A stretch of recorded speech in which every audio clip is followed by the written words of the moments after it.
And this is what I'll be using today to make the lasagna. And here I have my water boiling for my noodles. Once that starts boiling, I will add the rotini to that. And I have my hamburger meat going. And I'm just gonna season it with some Italian seasoning. I'm just gonna smash my hamburger down into the, see how the water helps it to crumble. And it helps it to brown throughout faster as well. Meat nice and crumbly. You don't want big clumps. Okay, and so I added some onion flakes to my meat. It is pretty much brown. Anything dehydrated, I'll use potatoes, onion, whatever, just because it keeps longer. Okay, so now my meat is nice and brown. My little onion flakes are nice and rehydrated. Adding the spaghetti sauce. Add my tomato sauce to my burger mixture. I need to use the other jar because this one is not enough. This is 3 pounds of ground meat. My water is starting to boil. It's not a rolling boil yet, so I'm gonna wait, and I'm gonna get another jar of, I'm using the Prego Italian sausage and garlic today. And so I'm adding a second jar of the tomato sauce, the spaghetti sauce, to my browned meat with the Italian seasoning and the flaked onion. And I'm saving a little so that I can top the top of each little bootleg lasagna. It's pretty nice and crumbled. I do have a few big chunks, have a nice little topping. Not too many, you know. I hate when you're eating something and the pieces, this is huge. That's like a meatball. I hate when you're eating something and the piece may be too big and you can't really chew it. So I don't like that. It's looking good. All right, so now we got a nice boil going on the water. So I'm gonna add the rotini, the gluten-free rotini. Oh, I almost forgot to salt the water. Salt the water so the noodles aren't bland. Pour in the rotini.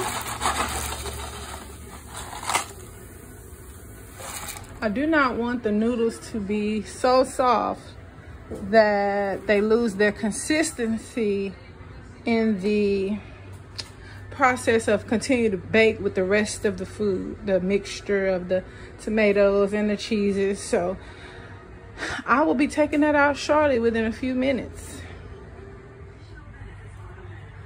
They're pretty firm. And so first I'll put sauce in each pan. This just gives something for the lasagna noodles to sit on so that they aren't hard. And I've already preheated the oven. It's at 375. So now I'm gonna get the birria oven ready lasagna. See, just lay it down inside of the sauce. I have all my cheeses. I have all my cheeses. Fresh mozzarella, which I've never cooked with before in life. Cottage cheese. And I have ricotta. So those are my cheeses I'm using today for my lasagna. Start with the layering. Meat layer. That clump of meat is too big. I don't like that. I don't like it. So I'm gonna smash it out a little bit.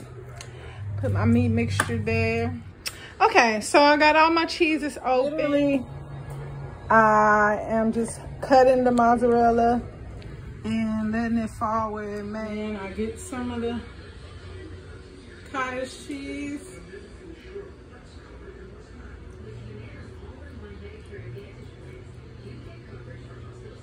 Some ricotta.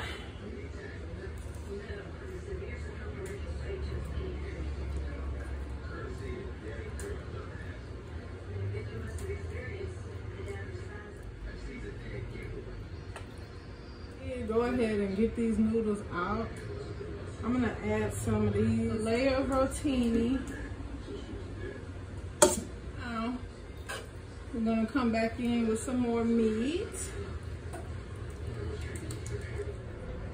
Okay, so I got the meat layer all on, so it's time for another layer of mozzarella.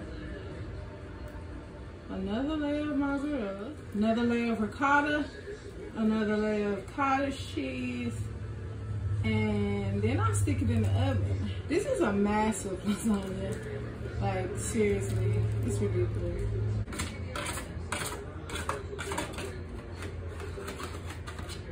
And just drizzle this across here. So I'm just gonna use the rest of the mozzarella here on the top. And then I'm just gonna top it with some parsley, a little more Italian seasoning. The other thing I'm gonna do is flip the lasagna on this pan. Oh my God, this is heavy. And the other thing, oh, like I said, I was gonna add a little more water, just a little water, so that the bottom